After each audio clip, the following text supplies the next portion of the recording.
welcome to another new Sacred Wisdom podcast with me, Rebecca Parks, and my co-host, Chris Clifford, and our new special guest, Nick Sylvester, who we'll introduce in a minute. And I'll hand over to Chris now to tell us what we're going to discuss today. Thank you, Becky. Hello and welcome, Nick. It's wonderful to have you here with us today, and welcome to all of our viewers as well. So we have a variety of topics that we may touch upon today, including blending spirituality and geopolitics, human evolution, what's happening in the world today, souls and soul groups. And we also still have the list of questions that we received from our CC members, and we will get back to those too and ask Nick to talk about some of those questions. So it's a lot to cover, and as usual, we will see where the conversation takes us today.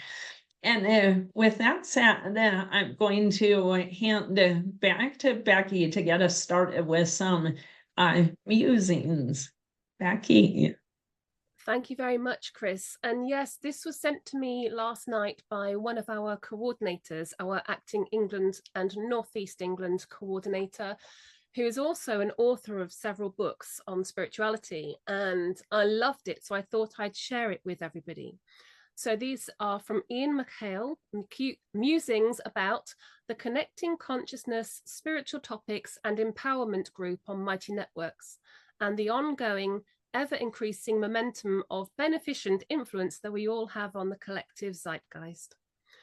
There's a cornucopia of knowledge freely available to you in the Mighty Networks Spiritual Topics group.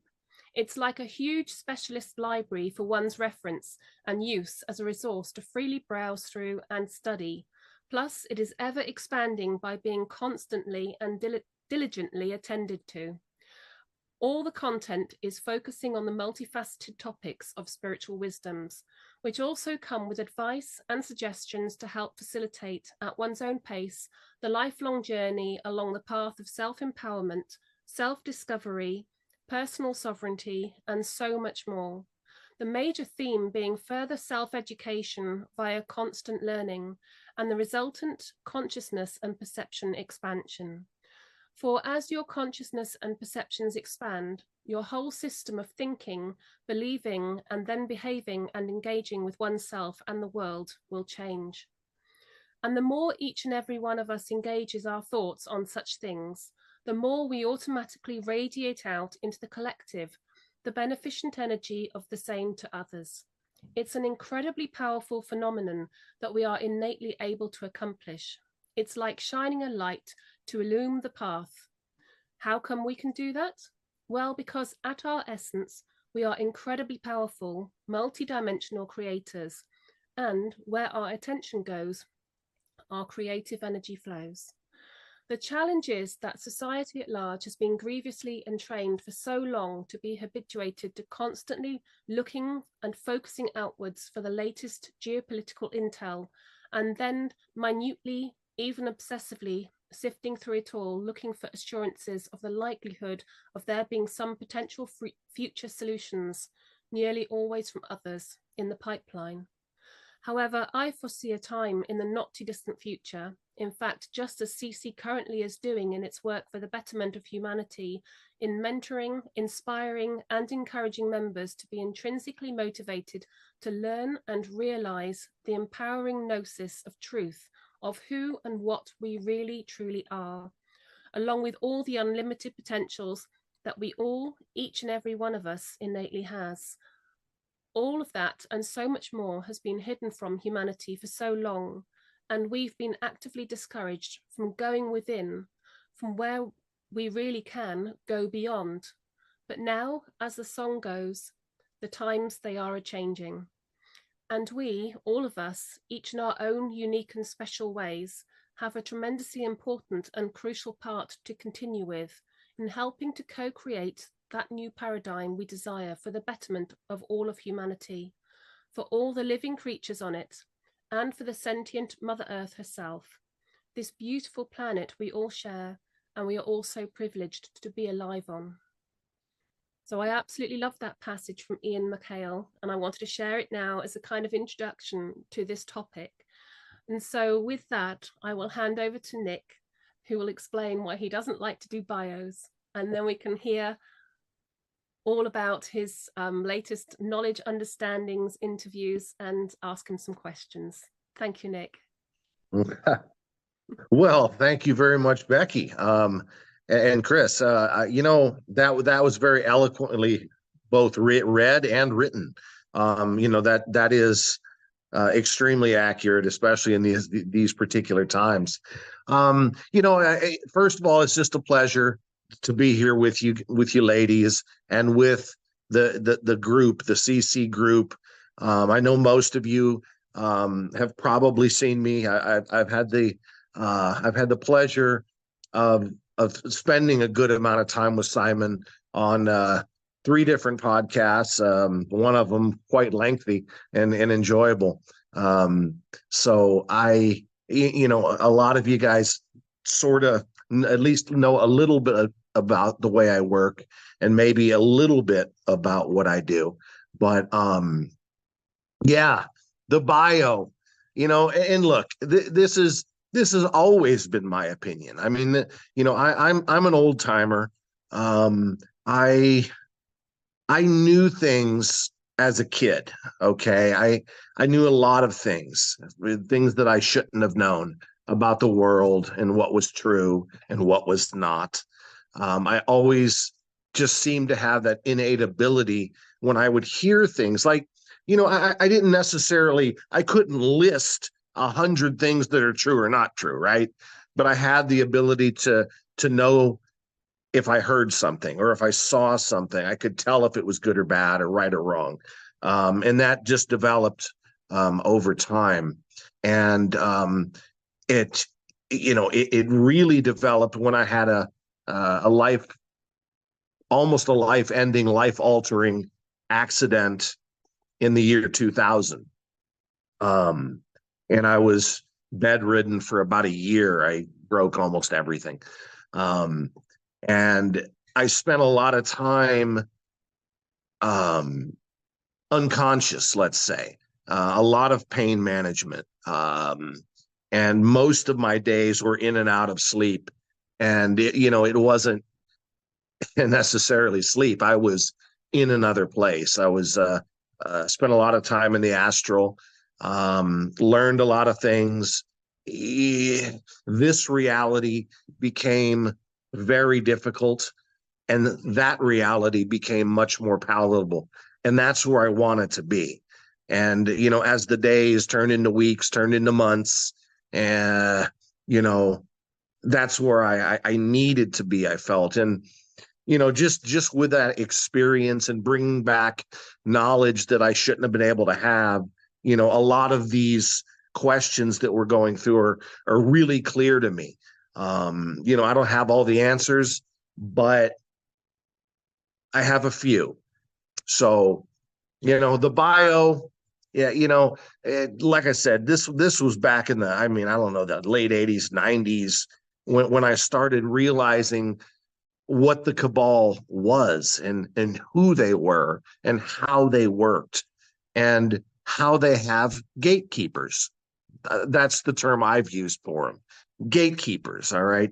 Gatekeepers are doctors, lawyers, politicians, scientists, things like that have the credentials, the MBA, the PhD, the MD, the cabal places these individuals in all of the important levels of society. They tell us these are the authorities, these are the professionals, and there is no areas that the regular people could possibly know more than our gatekeepers. Okay. I could tell you I have a PhD and then tell you, in molecular biology and astrophysics and say the world is flat. And you need to believe me because I have credentials. I'm an expert. I could tell you I'm a medical doctor and say the COVID vax is perfectly safe. And you need to believe me. I can do all those things. but that's not who I am.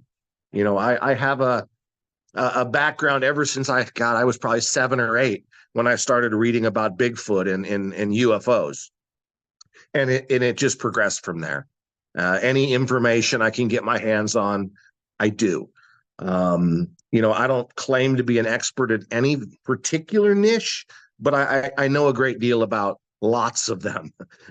You know, and it's been a passion.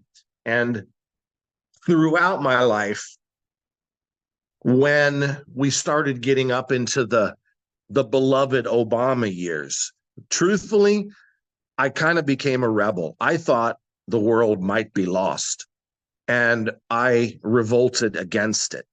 I became a little bit bitter, and I did my own thing. I did not know if we were going to make it back. You know,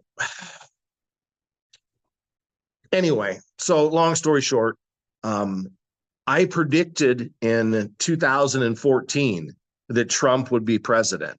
To several of my colleagues at the time, I actually got myself involved in the Hollywood biz. I wanted to make a television series that exposed. It was kind of like it was going to expose certain things, but in a sort of cloak and dagger kind of way where it wouldn't be in your face. Long story short, the cabal shut that down. But I learned a lot about Hollywood. I met a lot of people, a lot of producers, a lot of filmmakers and directors and people in the industry. I figured out what they were all about, and I wasn't in the club. But I remember telling all of my liberal, most of them were liberal. My mentor was not. He was very much like we are, but he was also very programmed. Anyway, and when I told him Trump was going to be president, you know, I mean, Trump was doing The Apprentice, I think, the show at the time. And, you know, it was a big laugh. It was a big joke. But when Trump won, that was when everything changed for me. All of a sudden, I wasn't that person anymore. I was somebody who I knew we had a chance. I knew this was our play.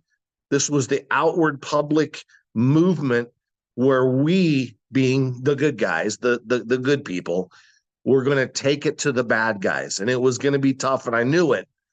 But all of a sudden, there was hope. And that is kind of where my true involvement in this started.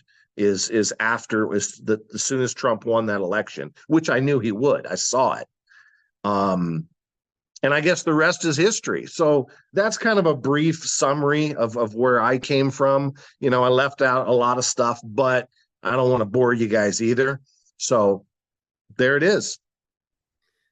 Nick, I don't think you could bore us. That was fascinating. And I'm really glad you didn't do a bio, because as bios don't do justice. You know, if you have the sort of the free chat, then we get so much more. And I know so many of our CC members who are really into the spiritual understanding of things have had near-death experiences or major crises that have, I don't know if the word is triggered, initiated a completely different outlook on life. I also have as well, and it can be a fantastic catalyst to enabling one to see the matrix for what it is, and sort of step out of it, like mentally and spiritually, from time to time at the beginning, and just get an overview and just see, that's how I lived before, but that's not how I can live now, because I can see that there is just so much more to it. So many of our members have had this experience in one way or another. And in fact, Chris and I have collected stories from members that we're going to be putting in a book for Connecting Consciousness. Well, it'll be for the wider world, but it'll be a Connecting Consciousness book, because I think that people looking back, humanity looking back, will want to see what happened and read stories from people at this time. Like you, mine was 1999, the year 2000, and I think that's the same time for so many people. Around that time, very specifically, but maybe give or take 20 years, but very specifically, that was a cornerstone for that. And your experiences and you predicting Trump coming back is so interesting. I can tell you that Simon did as well. You know, that's something that we talked about before it happened. And I also just want to say that we can say these words now because we have been banned from YouTube completely and utterly banned from YouTube without an explanation, and forever. I have a lifelong ban from YouTube now. So this will be out on BitChute and Rumble, and we can say some keywords that we couldn't say before. So that's awesome. Thank you very much, Nick. Yeah, you know, if everybody probably notices this, maybe in their upfront perception or even their subconscious, that even though we are winning, even though we will win, the cabal is still doing their very best to hide the spirituality, because that is all they have left, ladies and gentlemen, is the consciousness of the unawake and the unaware. They need them to not awaken their spirituality. They need them to not understand the power of their own soul, their own connection to God's source. Okay, they might have lost the wars, the battles, the deep underground bases, you know, all of the kinetic battles, so to speak. You know, they might have lost the war in outer space. We might have chased away the regressive ETs out of the solar system, off of and enter the planet, but they still exist in the consciousness of many. Okay, and that they're still trying their best to hide. And CC is something they would love to hide forever. You know, if they can, which they cannot, as well as they're trying very hard to conceal, to consistently and continue to conceal anything about the children.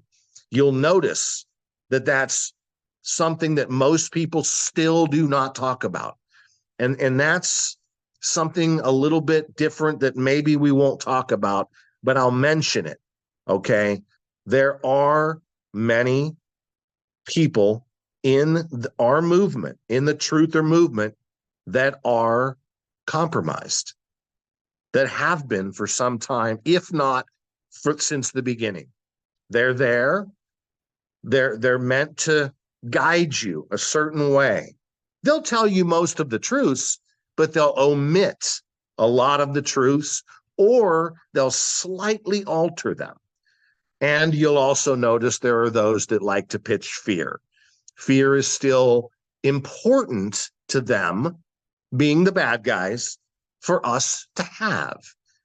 So you'll notice that. I don't want to go into terrible detail, but keep that in mind. We noticed that, and that's a conversation Simon and I regularly have, a private conversation about the different speakers and what their, you know, what their angle is, and where their intels come from. You know, we can usually tell. It's an interesting thing, but it's a distraction as well. But it's something that I really noticed. You know, people who are unawake and unaware, they just got the mainstream media, which is worldwide, collaborative, tell the same message to everybody wherever they are in the world, you know, to a degree. Obviously there's internal politics where, you know, one continent will tell us that another continent's bad and vice versa. So there's their own internal politics, but generally the message is the same. When you wake up and you enter this arena of awake and aware people, there's different levels. There's obviously the MAGA level, which is hugely important for to be managed and controlled and kept just as they are, so they can be steered in a certain direction. And then there is the really awake and aware people who are aware of things on so many different levels, but then there's so many speakers to cater for them, and their intel is similar, different, whatever, but there's so many different streams of information, often conflicting.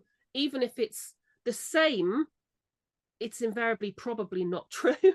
It's very difficult. It's a minefield for people who are awake and aware to follow correct intel on what's actually going on in the world. And I'm not entirely sure that we can, and I'm not entirely sure that we're meant to, because it's very confusing at the moment. Well, I will piggyback on that, Becky, because see, I mean, and you all know this for the most part, but different stages of awakening, different stages of learning are accomplished with different parts of our anatomy, so to speak. In the early stages, learning happens in the brain. For the unawake and unaware, even through MAGA, it happens in the brain, okay? As we progress, our soul progresses, where we are now, it no longer happens in the brain. And the important type of learning at our stage is mostly intuition and discernment. It's important that we do not learn like the school taught us, like memorize this page in the Webster's dictionary, or this level of this encyclopedia chapter. It's important for us to be given conflicting information. That way we're forced.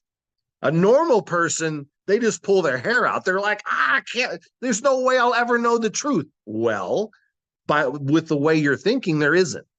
But once we progress where we are able to tell the truth if we consistently practice the art of discernment, plain and simple. I love that so much. I'm going to let Chris talk, because we've done topics on that. And very recently, Chris, tell them about what we're doing with our coordinators.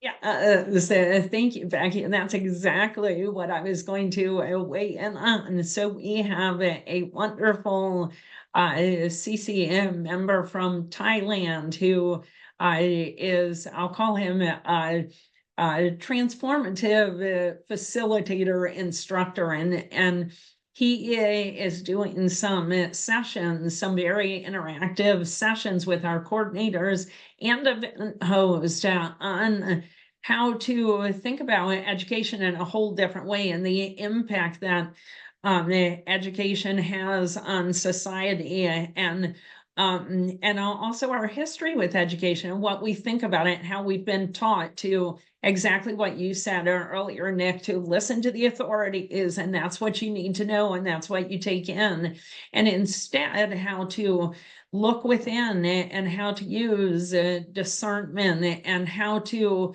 think about the different sides of topics. And so that just started, and it's ongoing, and it's been really wonderful. And I'll invite you, Becky, to add to that. But I also have a couple of questions from our members too. But first, Becky, I don't know if you want to weigh in on this. And just one more comment. We have written about intuition and discernment and how critical it is. So much so that we consider that topic one of our foundational monthly spiritual topics for our members. And it's going to be coming up again very soon. It's so important in these times. Here's a question for Becky and Nick, because this question's right up your alley, Becky, and it sounds like it is Nick's too. So this question came from Connecticut and Rhode Island, from our CC groups there. When is teaching not programming? When we teach, are we not in some way imposing our will on others? Well, you know what?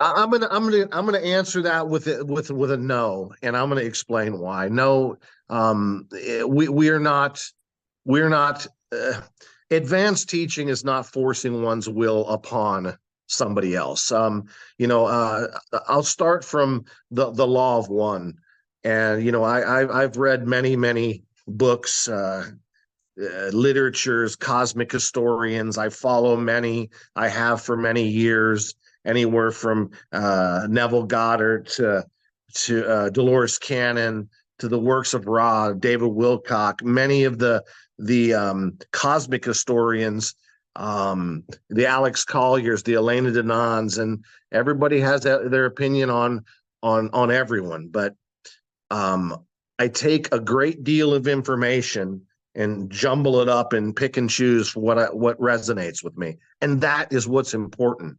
And one of the most important things of the higher density beings, our relatives, the Andromedans, the Pleiadians, the Arcturians, so on and so forth. The social collective group of Ra is learn, teach, teach, learn. That is paramount. That is one of the single most important things in the remainder of our incarnation, and in future incarnations, wherever we may choose to incarnate. That will be a continuing activity. If there is no other, that will be a continuing activity. We learn, and as we learn, we teach. We never are no longer a student. We remain a student. Alex Collier was speaking the other day about how his fifth density Andromedan groups that he's part of a soul group with are right now constantly being tutored by a sixth density group about God. They've been around for billions of years. All right. And they are still trying to figure out who, how, what is the creator? How does it work? How exactly, and as they're learning from this sixth density social memory complex, they're passing along the information down to Alex. But understand, this is important. They're passing along the bits that he is capable of understanding at this level. Okay. Humans make the mistake frequently of thinking we can understand, we can comprehend, we can house all of the information that's out there. Well, we cannot. We're not meant to. We're not designed to. And it's important to not allow the ego to get you in that booby trap, in that pitfall. Okay? None of us know anywhere close to all of it, nor will we for a very, very long time. And be okay with that. Be patient with that. Okay? Because like I said, they're entities. The universe is so vast, so very vast. And like I talk about Ra, the group that we named Ra, that originated on the planet of Venus 2 billion years ago. They were where we are now, somewhere in the vicinity of 2 billion years ago. And it's taken them that long to get to the later parts of the sixth density. All right, we're in the third, going to the fourth. So try to imagine the amount of information, knowledge that they have, and they're trying to communicate it. And that's the job. So there'll never be a time when we don't learn and teach and teach and learn. And it's important to know that. Wow, Nick, that's so beautifully said and very clear as well. There's yes, humans are third dimensional going on fourth, but our souls come from all different places and all, you know, and have all different histories, and we all do have that direct connection with God's source. So I definitely hear what you're saying, and I agree to a very greater extent that yes, as humans in this physical body right now, that's the level that we're at. But some of us, you know, some human beings have souls from higher dimensions than the 6th dimension. Some, you know, have 12 and above, and within their soul, they will have that knowledge. But as you say, it's so difficult to get that information from the soul, the spirit, into the human being as a whole package. And I know that many people who are on a spiritual path and are aware of the souls sometimes really hate and struggle being in a physical body and think, sorry, my phone's going off. And I'll just decline it. And think that the best thing to be is being a spirit. But actually, in my understanding, being a combined soul in a physical body is really one of the greatest outcomes for God to express itself, because it's so complicated, and we have the ability to learn in a far more in-depth way. Because when you're a spirit or soul, it's hard to really understand things in a real experiential way. It's more conceptual, but when you're in this physical body, we really experience things in a real way. And I know that people have said that when they go for their, it's like their talk before they go down to earth, you know, as a soul, when they've decided they're going to go and inhabit a body and come down to earth. At that stage, spirits or souls can be quite gung-ho, and it's like, yeah, no problem, I can do this, it's only like 80 years, and yeah, no problem. But when we're actually here in it, right here, right now, and we deal with all the challenges, the physical, the mental, the emotional, and the spiritual challenges, they feel so intense, and we experience such a range of emotions. It's far more complicated, but also the achievement feels far greater once we master and understand something. Yeah, so it is very complex in the delegation of souls and why they incarnate at certain times from other places. You know, back many decades ago, a vast majority of all souls were third density souls. They were souls that came from second density, okay, from a prior, some sort of animal, dog, cat, wolf, you know, whatever. Only, and Dolores Cannon talks a great deal about this, as does Ra. But as the later 1900s, you know, the later 20th century, there became a need for higher density souls to begin coming down and incarnating in the human body, the third density physical vehicle. Okay. And that became more and more increasingly necessary. Back in the olden days, it was rare. There were those like Jesus, Muhammad, Buddha, and similar, that were higher density souls that came down for a calling. There was a need on this planet for that type of teaching. Many times that type of teaching was misinterpreted. The humans around at that time had a very difficult time not simply idolizing that person as a god and not learning the message. It happened almost throughout, including with Jesus, including when Ra came down 7,000 years ago in the ancient Egyptians, and another soul group from that sixth density came down in parts of South America in the Mayan days. and who also were building pyramids. Anyway, so long story short, as time went on up until today, more and more star seeds / wanderers are being inserted for this very time in history. And you know, they have to sign up for this. They have to go in. It's a very, very difficult project.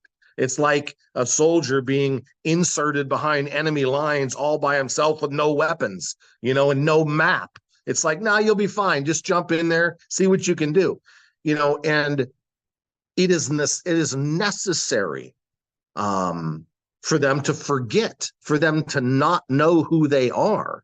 It took Jesus a great number of years. You know, that's why the Bible doesn't include from the time he was 12 to the time he was like 32. You know, he spent 20 years traveling the world with guides, and you know, there was a great deal of help and money involved. He was not a peasant. You know, there was an entourage, and it was important to get him to basically remember who he really was. And sometimes it takes a lifetime. Sometimes it doesn't happen at all. Ra talks about many times when a higher density Jesus-like soul incarnates in a human, and it goes the other way, and they turn into a service to self crazy person. Okay, the choice of service to self or service to others does not always have to go the right way, and many times it hasn't. And Ra talks about how it is great sorrow is felt when that takes place, but believe me, it does. So yeah, but it is a very complicated thing that, like I said, we're not going to understand all of it right now. No, absolutely. And it's, I mean, it's the choice, isn't it? When you come down and you live a human life, there's the choice and there's duality, and it's, you have to maintain very high integrity and keep your values high and focused so that you can stay on the path. And when you do that without a compass, without your previous knowledge of everything you know and your incarnations, it's very hard to do. So it certainly makes the role of what all of us here right now are doing, because everyone who's listening to this podcast will be on a spiritual journey where they're trying to do their best as well for humanity in whichever way they can, whether it's just whether it's at a local level or a wider level. And just going back to the question about the teaching, I love that, because here in Connecting Consciousness, we're very much about facilitating and enabling our members to expand their knowledge through research and through discussing topics with other members and their coordinators. And recently we were talking in a group about how when you teach something or you facilitate it, then you also learn. It's a constant process of learning. In fact, learning doesn't switch off when you leave the classroom. We're learning every second, every moment of every day.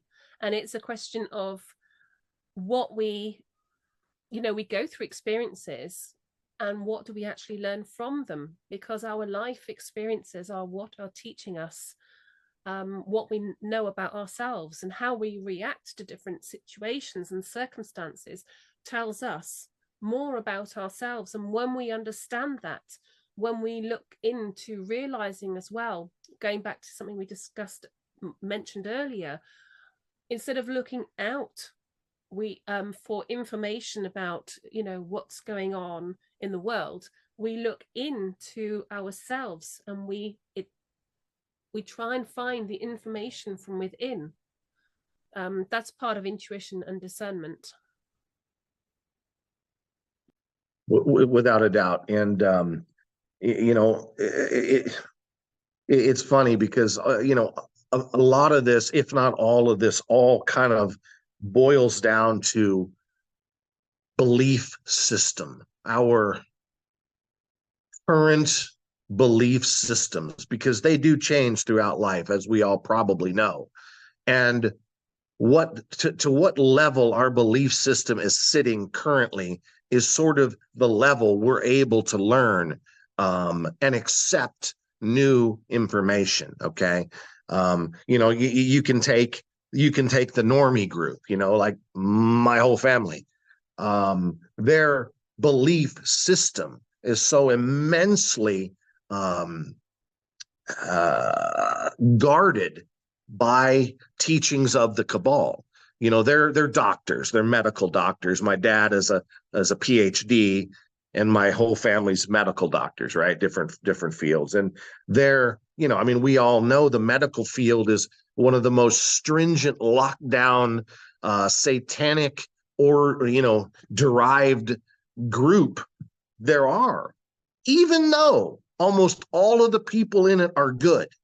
Even though, see, this is the funny thing about duality and about how life is structured in this draconian pyramidal structure. You have everything, government, military, medical, law, the court system, the schools, everything, including your social hierarchy, all ancient days by the draconian groups. Anyway, so the belief system is so important that they always kept a hold of. And only these things, the universe is this, only these things can be believed. None of this other stuff. It's all BS. Why? Because our scientists say so. Our medical doctors say that ivermectin is poison. They say hydrochloroquine is poison. Oh, then it must be, right? So as these belief structures start shedding layers, start expanding, so though does your learning, the ability to learn, the ability to gain information from an unseen source. Okay, that is the metaphysical, is to be able to channel. That's really what it is. Channeling has a bad name, but channeling comes in all different flavors, all shapes and sizes. Channeling is simply being able to connect to the cosmic web, to connect with your higher self, to connect with your guides, your soul family, the creator. There are lots of things. There are lots of higher levels of intelligence you can connect to, and information will flow if these belief systems, these built up layer after layer of walls are broken down. I never really had any, you know what I mean? For some reason, I didn't have a lot of these belief system walls. So stuff just kind of flows in, and I just have to either believe it or not. And now I always do. But belief system is huge. One of the second most important things I want to just throw at you guys, that's an easy, important factor that you can keep an eye on, is ego. Okay. Ego right here, right now, is everything. All right. It's everything you see, everything you hear. Ego is what controls the non-spiritual human, and even some of the spiritual humans, the people that are working on spirituality. Well, I'm much more spiritual than you. Well, that's ego wanting to be. The ego was a very important piece of the human at the beginning of third density, all the way through till about now. What ego, it would take much too long to go. There's I have a whole seminar on ego, but ego at this stage in the game is mainly a service to self entity. Okay. And you will see it in each individual. It could be greatly hyperactive, or the other, self-loathing is the complete lack of ego. But anyway, just be careful of the ego. Be careful of those that try to teach through the ego, because normally it is a service to self activity. And with that, it's very difficult to choose service to others when the ego is in a hyperactive or overactive status, so to speak. I hear you about that, but you're right. We do need ego when the body is sort of connecting, for the body to work and, you know, our mind to work. We need, it's a form of self-identity, but it's a very fine balance. We do need it to have a sense of self-identity, and we need to have a sense of self-worth as well. And I think that's very important. I don't know about self-loathing being a lack of ego. I think self-loathing is more of a warped kind of ego, because the ego is involved in trying to put oneself down, which is not beneficial to the self. Those are my thoughts on it, because a lack of ego is, for me, it's not self-loathing. A lack of ego is, maybe there is it's a very fine balance, because it's also not a lack of confidence. It's getting the balance right so that the ego is not interfering with one's authenticity and truth and message. Chris, what are your thoughts on that?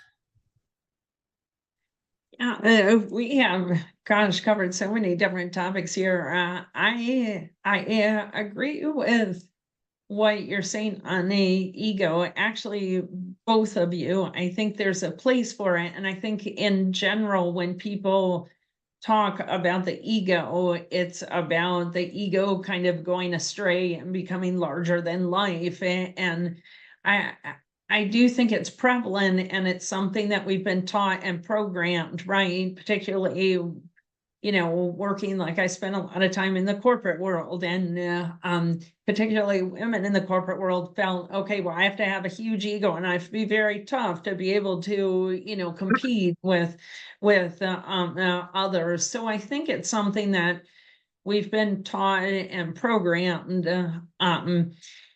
I also think that there's a difference between wanting information from an egoic sense and having a strong curiosity and a desire to learn and grow, and kind of taking that back to the conversation that we were talking about with regard to being able to channel information and to be able to look within and know what's true. And, you know, Nick, you talked on the time frame with the Venetians, and which is fascinating, because I always think I do have a huge curiosity, and I used to want everything. I wanted to remember everything right now. And, you know, I work on patience, and I'm way better at it, because I do think it's divine timing, and we're all given different gifts. And if we were all given the same gifts and the same opportunity all at once, then Becky, to your point, you know, being in a human body,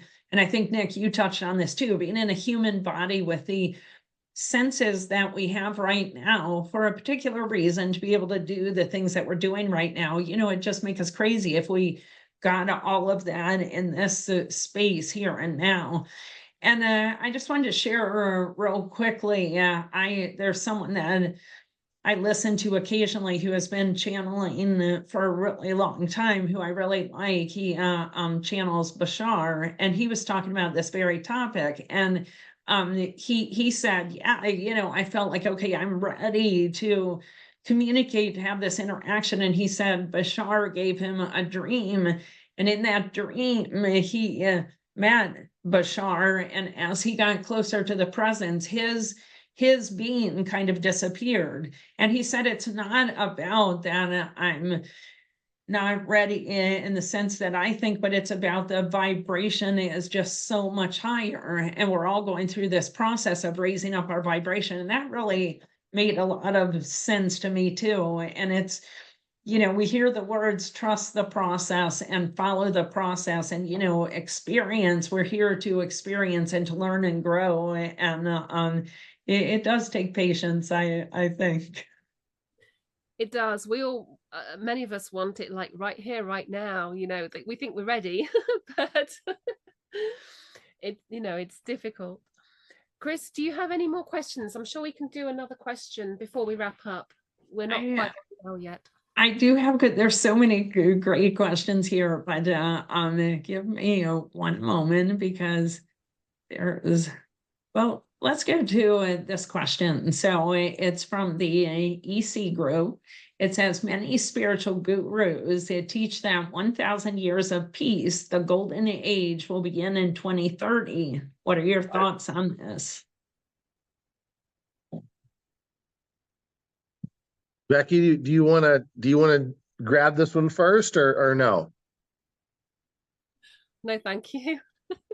It's a tough one. No one wants to talk about time frames, so if you would rather talk about that age, that's okay. That's because time frames are very difficult to measure. A lot of times, you know, things that are biblical, things that are galactic, are not measured in a way that would make sense to us. Okay, for that type of information to have been channeled, and you know, we need to face the facts. You know, I'm very familiar with the Bible. The Bible is information that was channeled. Okay. You know, prophets were channelers, all of them. You know, the information never simply came from that human, from that individual. It was channeled from a higher source, higher to lower. And a lot of times, the people get sort of stuck in the minutia of things like names. You know, well, this guy was, you know, it was really, you know, Yeshua, it was really Yahweh, it was Enki, it was Enlil, it was, some of those are the same people, given names by different groups throughout different parts of history. You know, the thing with gods, I mean, God, it's very, very confusing. You know, there's a lot of documented information out there that most people haven't really gotten into reading. I mean, some of it is so difficult to read and comprehend that you just want to keep putting it down, like I have on. Let me just show you here. Let me show you the book that my buddy Dylan is reading. Let's just say that this book has 1,000 pages of very small text, and a lot of this was intense channeling over a long period of time, and it goes into in great detail the different gods that were really different ETs from different groups at different times and were given different names.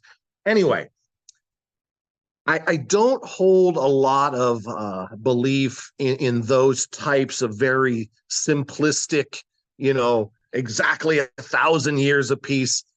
I personally don't really go there. It doesn't make a whole lot of sense. Why would it just be 1,000 years? You know, and I don't really study a lot of that particular kind of secular information like that.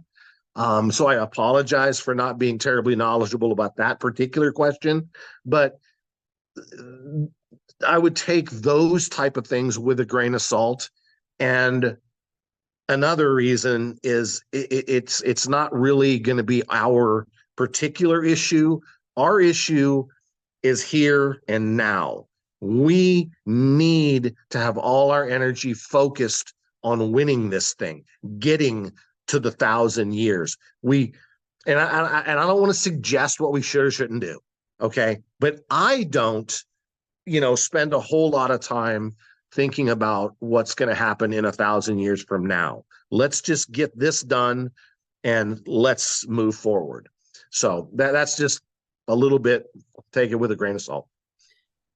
I love your roundabout way of doing that, and I enjoyed following it because you touched on topics that I'm fascinated in.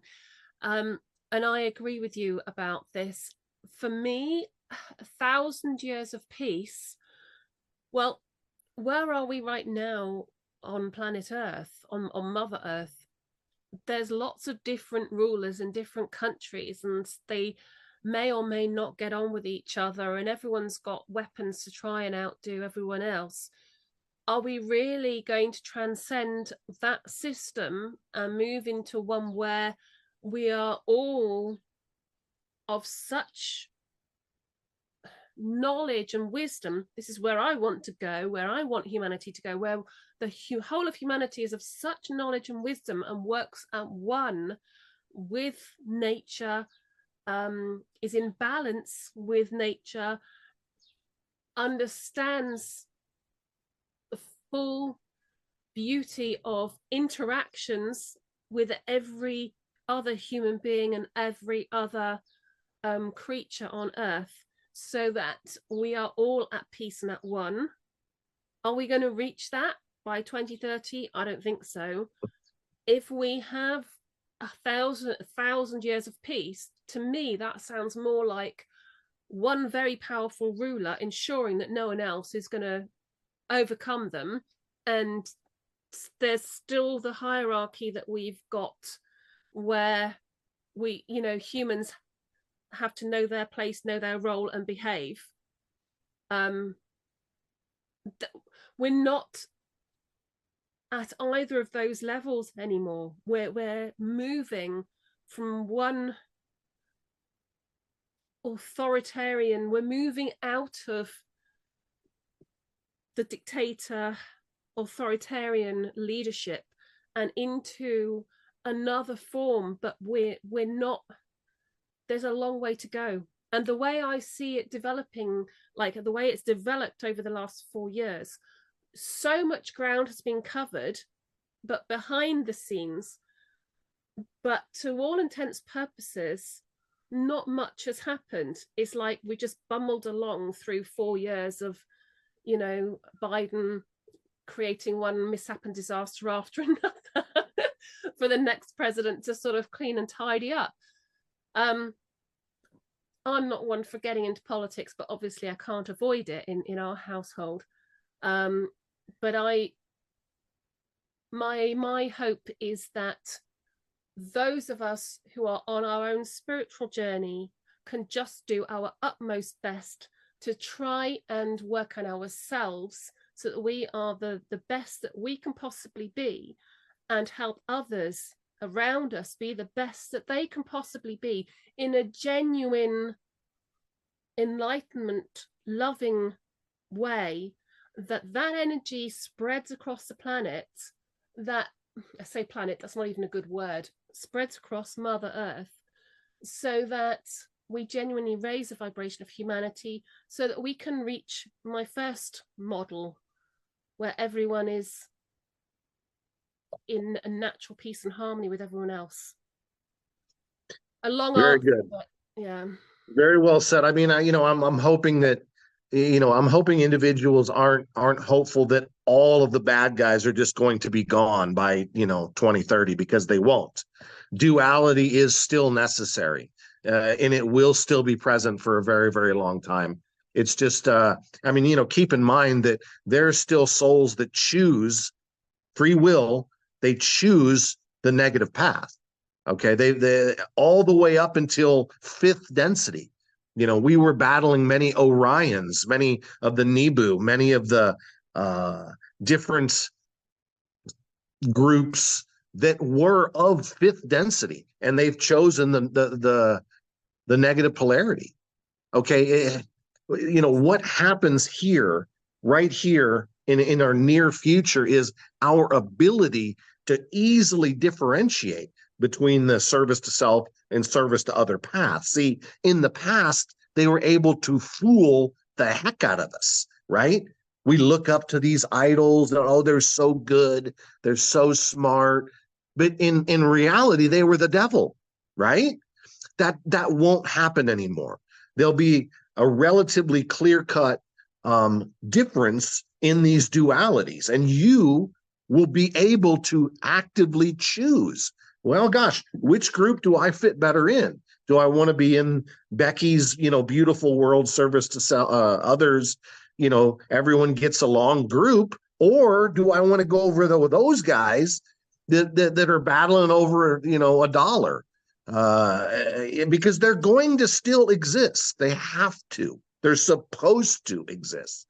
So, actually, I'm going to jump in here because we have some questions from members on the exact topic that you're talking about. So I'm going to give you both of the questions so that you can weave that into this topic. So first, from Asia, the question is, what is polarity?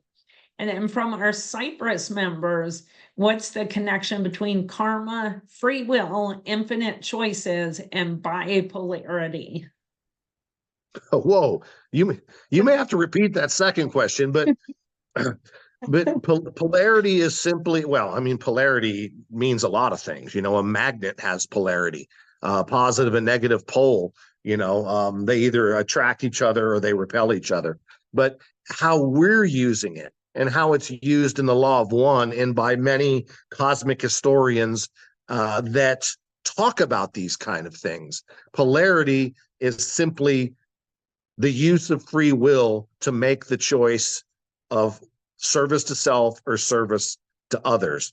And you will polarize one way or another.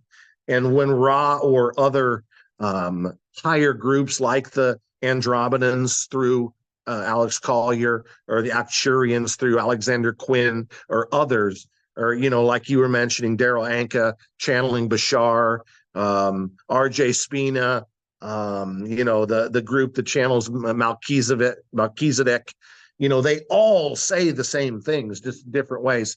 The polarization of a soul is either service to self, service to others. And in our eyes, it's good guy, bad guy, but in the Creator's eyes, it isn't that. The Creator wanted it to be this way. He created both polarities, right? The Creator needs to be able to experience himself in multiple different ways. Okay. It's not like Satan just appeared and the Creator's like, oh, I can't believe this. He's ruining my universe. It wasn't like that. The Creator created all, including the dark. So that's basically what polarity is. It's as simple as that. Okay, so the connection between polarity and free will, you touched on that a little bit, infinite choices and karma. Karma is a huge topic in and of itself. Oh man, karma's, Becky, why don't you like dive in on one of or two or three or four of those real quick? Well, I really loved your explanation of that and agree with it as well. Karma, it's such an interesting concept, and it's the Buddhists are very big on this, aren't they? With if you've done some bad deeds in a past life, then they will come back and you'll meet them again or have to deal with them face to face. For example, if you murder someone in a past life, then you get murdered in this life. I think Sue Simoneau, who's one of our coordinators and members who does holistic alignment, many of our coordinators and members have experienced Sue's work, and it's absolutely beautiful and phenomenal, and kind of busts the myth of karma to some degree. It's about agreements, and if we can, and some agreements we actually agree to, and many we're tricked into. So a lot of the things that we're dealing with in this life are not necessarily karma, but perhaps agreements that we were tricked into. And so it's about breaking our connection and our attachment to these agreements. And that, I think, that is a real key. There's so many ways of exploring oneself. and understanding oneself through one's soul history, and also through one's DNA, one's genetic history, because we have these two lineages, both of which we can learn so much from, because our souls are well and closely matched to the bodies that we're in, but they're also intrinsically different in that they have their own history. The soul has its own history, and our body has its own DNA history through our parents, you know, both lines going all the way back. So karma comes through both lines. You know, what affects us now comes through our soul history and our DNA history.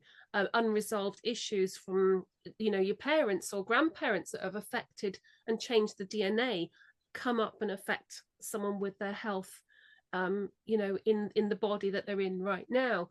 And one of the things that Sue does with her holistic alignment is looking at this and being able to recognize the issues that someone deals with, and cutting the ties to that. So one is really exploring oneself as a very holistic being and understanding what it is that they do agree to and is in alignment with themselves, and what is not in alignment with themselves. So I think the whole of the spiritual journey is really seeing that played out outside of ourselves in the world stage, and then understanding the mirroring of that inside ourselves, and what it is that we do like about ourselves and what it is that we don't like. And learning, really recognizing what it is that we don't like about ourselves.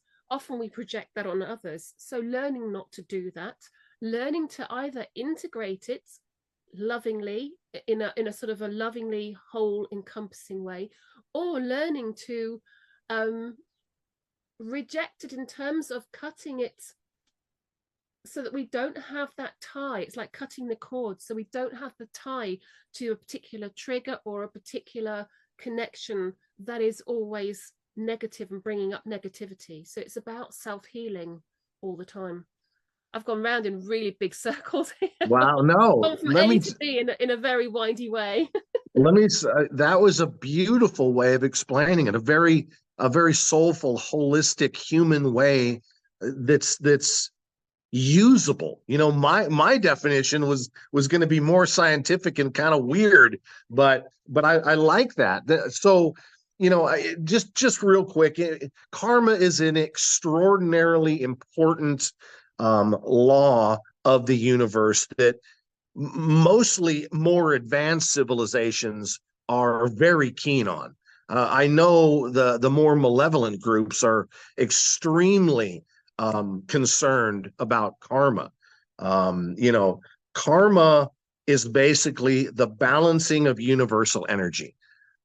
You know, very similar to some of the laws of physics on this planet, like the law of the conservation of energy, or, you know, every action, there's an equal and opposite reaction. Energy can be neither created nor destroyed. It's what karma is. If you put energy into the universe, if it's negative, it must be balanced and it must come back to you. If you put out positive energy, the same goes. And you know, the channelers of the higher density beings talk a great deal of karma. It's a very important topic in the Law of One and similar manuscripts. Ra says that the key to removing yourself from the wheel of karma is basically forgiveness. It is the ability and action of forgiving others who may have wronged you, and even more importantly, forgiving yourself for things that you feel that you did wrong or what have you. I completely agree. And I love it because there's two different ways of explaining it. Chris, we've done a whole topic on forgiveness, which includes self-forgiveness. And when our members were doing it, they found it an incredibly powerful topic to discuss with their peers. And some went through some massive healings because for the first time they were able to really truly look at a situation square in the eye and forgive either somebody else or forgive themselves. And you're right, it is harder to forgive oneself because we're just constantly beating ourselves up. And it's far easier to project what we're angry about on someone else rather than looking at it inside ourselves and saying, I own that. I did that. I don't like it. It's a repeat thing. Something makes me do that. Or I did it. It's a one-off thing that I did because for whatever reason, and I'm, really ashamed about it. And it's really hard to look at that and not box it away, but look at it and say, I understand what led up to all of that. I understand the whole situation. And now I forgive myself because I appreciate that by forgiving myself, I'm freeing myself and I'm able to now move on without that weighing me down. I wanted to, I mean, that's very good. I mean, I would like to, sometime in the future, maybe be involved in, a meeting in regards to that topic, but that was well said, Becky. I wanted to just real quick on that question. It was a big question. I wanted to touch on free will because that's a very interesting and relatively lengthy explanation on how we got it, but I just want to touch on it. Free will is the first distortion. Free will is something that was given to the human, to this form of human early in our creation. Not all races were created with free will. I mean, there are many extraterrestrial groups that are in a more of a hive mind type existence. Okay, but to take this free will topic and boil it down into a paragraph or two, there was a time when our Creator, who used the help of other God type creators, which were high level extraterrestrials. Some believe, if you talk to them, it was the Anunnaki. Some believe it was the stepbrothers Enlil and Enki. Some will tell you that Enlil was actually Yahweh, same person. Maybe he was the bad guy brother, and maybe Enki was the good guy brother.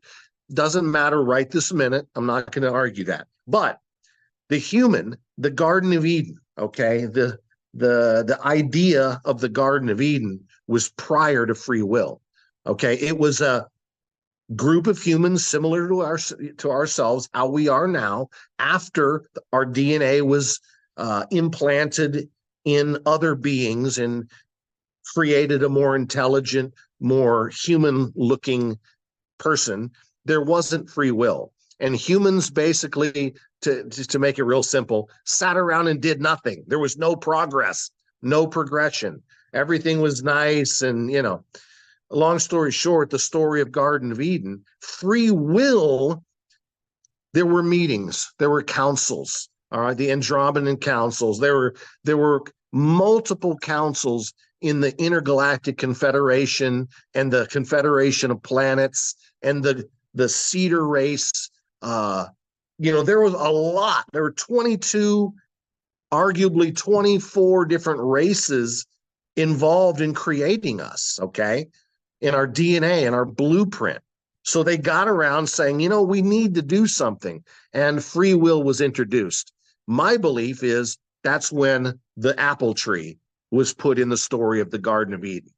That is the insertion of free will. It was necessary for our soul progression to be able to have free will. And it's argued that Yahweh or Enlil, or some people in the Bible just think it was God, wasn't the creator, who got angry about that and said, my people don't need free will. Even if they had free will, they would choose what I want them to choose anyway. And there's another long story about that, but free will was entered into the human DNA for the purpose of speeding up soul progression. And then another discussion that we don't have time with is when dark forces were entered in, when they put the snake in, because it's just, you know, all of it's very complicated. And I don't want to step on any toes or hurt anyone's feelings or get anyone mad at me, but it's never as simple as you might read in a chapter of a Bible. Okay, let's talk about it that way. But that was basically the need for free will. I love it. Very interesting, and I am very au fait with that story and that understanding as well. It is complicated, and as you say, many races were invested in this process. It was a hugely important process, creating humanity, because they did want to create not just the physical vessel, but as you say, the potential that they saw with soul development was the key. And they knew that they had time as well. They know, because for what us seems like, you know, eons and eons of years seems like an incredibly long time, but for these races overlooking it, it's not.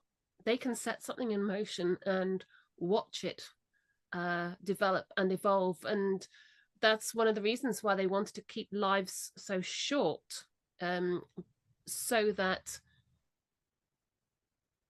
it forced, well, that's a dual thing.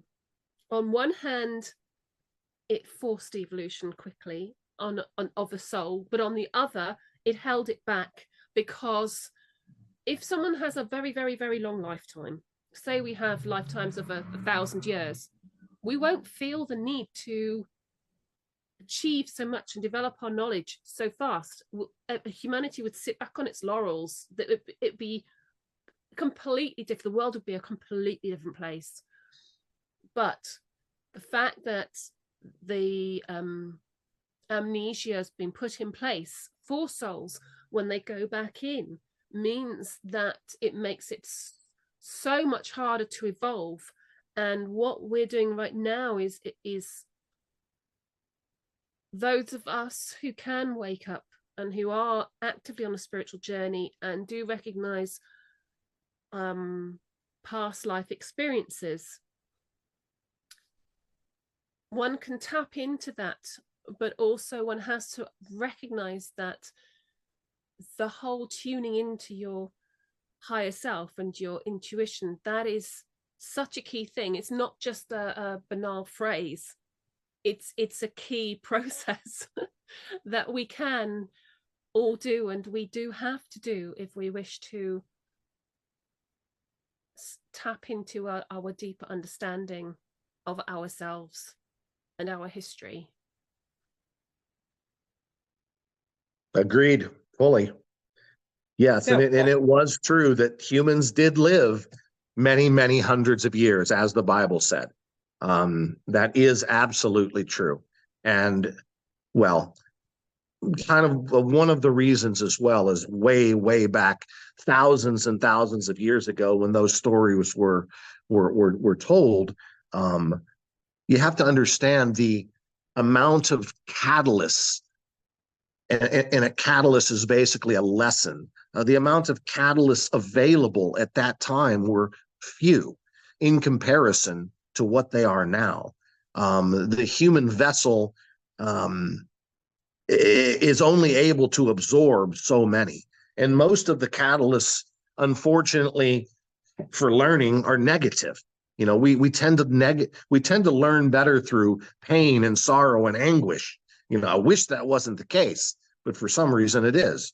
And back in the olden days, when there were way, way fewer people, you know, there was a whole lot of sitting around doing nothing. There wasn't a lot going on, and there wasn't any type of intercommunication between, let's just call them villages, right?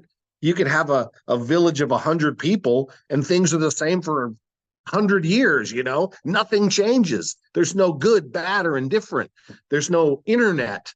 And as time progressed and the influx and the introduction of things, diseases and in evildoers and visitors that may not have our best interest involved.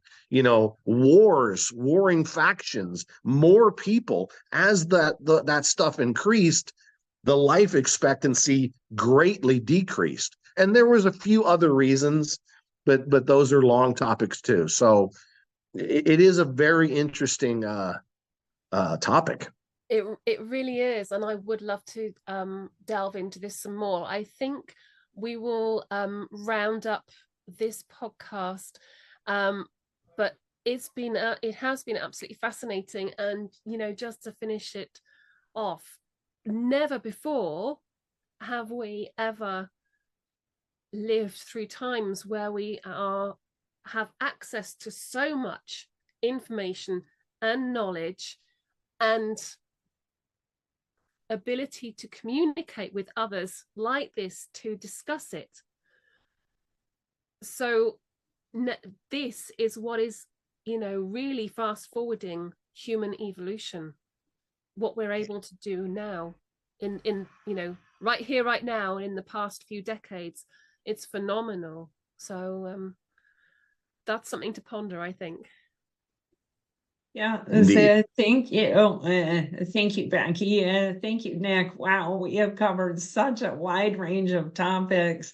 Thank you for joining us. It feels like we could go on for hours, and we'll just have to have you back again. So I appreciate you joining us today. And thank you, everyone who's watching, and wish everyone a beautiful week.